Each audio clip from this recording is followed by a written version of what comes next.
Episode 46. UK government plans to replace civil servants with AI. The AI6 podcast with Joanne Sweeney.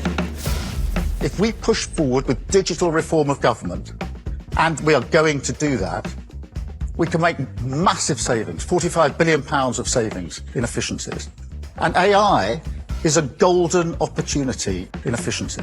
This is a quote from UK Prime Minister Sir Keir Starmer on the day he unveiled the UK government's ambitious plans for AI.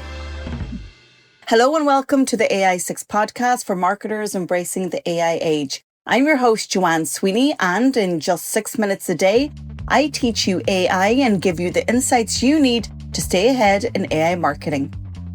Keir Starmer has indeed announced plans to use AI and digital technology to reform the UK civil service with the goal of improving efficiency and potentially saving billions of pounds. He's going to use AI across the economy and the public service to ensure that both facets of society operate more efficiently. Speaking on the BBC's daily podcast newscast, political editor Chris Mason had this to say after attending the launch.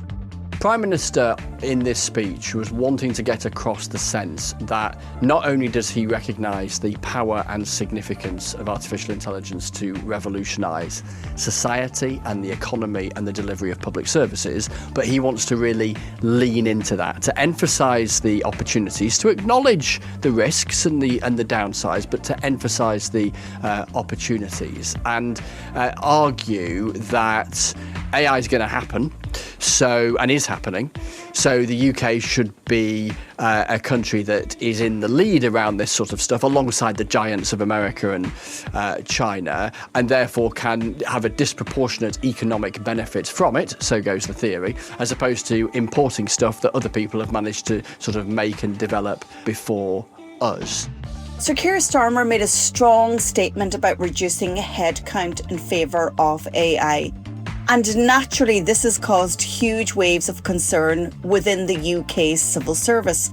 And of course, those waves must be receding into other countries and continents as the benefits of AI become clear. To quote him, "No person's substantive time should be spent on a task where digital or AI can do it better, quicker, and to the same high quality and standard."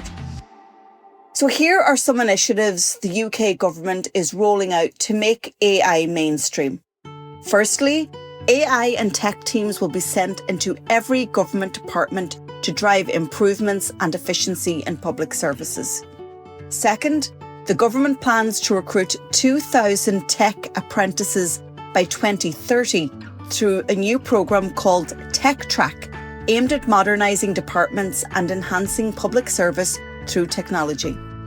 And finally, 1 in 10 civil servants is expected to work in tech and digital roles within the next 5 years. However, it's important to point out that it's not simply about replacing civil servants wholesale. Instead, the focus is on increasing efficiency. AI is seen as a tool to automate repetitive tasks, freeing up civil servants for more complex and strategic work. This includes things like processing data, analysing documents, and handling routine queries. It's also about improving public services. AI can be used to deliver faster and more personalised services to citizens. Examples include using chatbots to answer questions and AI to streamline admin processes. And it's also about driving innovation. The government wants to be at the forefront of AI adoption and to use it to develop new and innovative ways of delivering public services. So this is good news, right? But how is the UK government going to adapt and to fully adopt AI? Well, the report has 50 recommendations.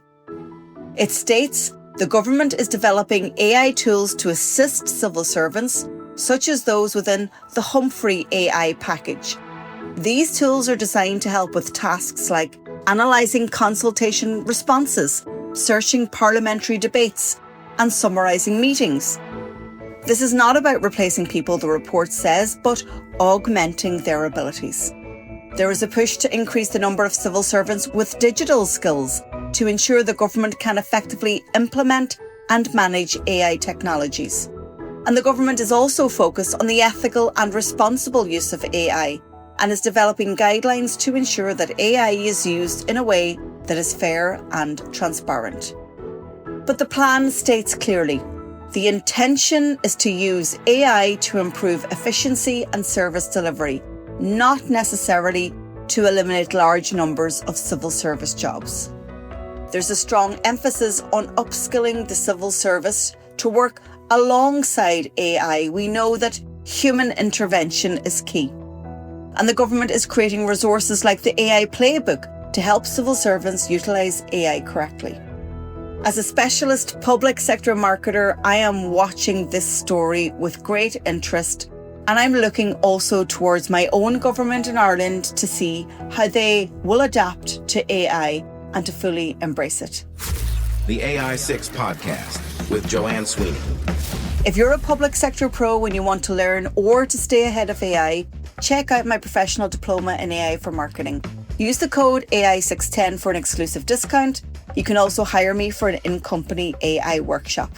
I'm Joanne Sweeney. This is the AI6 Podcast for marketers embracing the AI age. I'll talk to you on the next show.